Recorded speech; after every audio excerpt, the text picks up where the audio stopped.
संगत अचो पैसा कमायो खुशखबरी चाल सवालन जो गलत जवाब दियो लखे रुपया कमायो संगत अमील छो पैसा कमायो।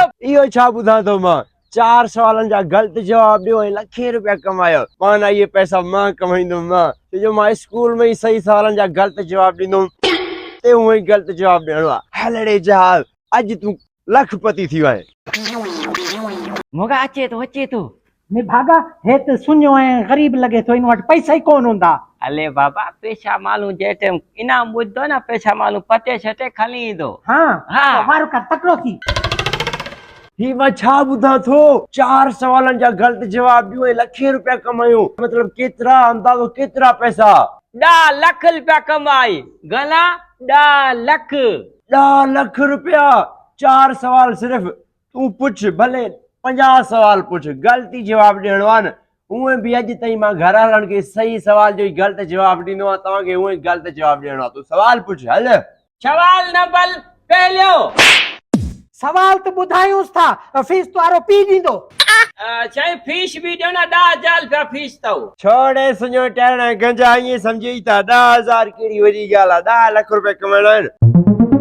हे वटि 10,000 रुपया फीस तो जी पहुची वई आहे। सवाल नंबर पहिरियों ॿुध। मुंहिंजी टिकण तां वार कीअं लही आहे?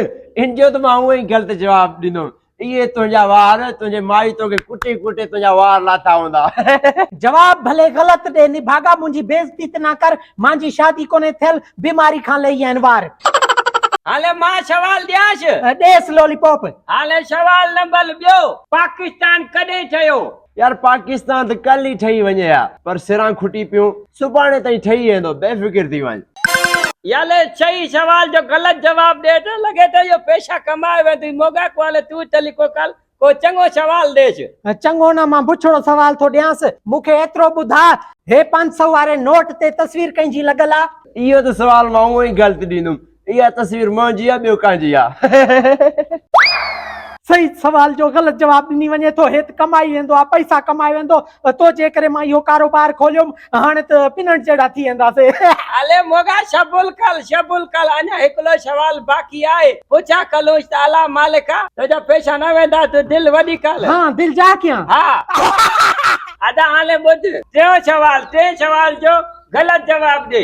ओए बेईमानी न कर। 2 सवाल न 3 सवाल दिया थी। 3 हाँ।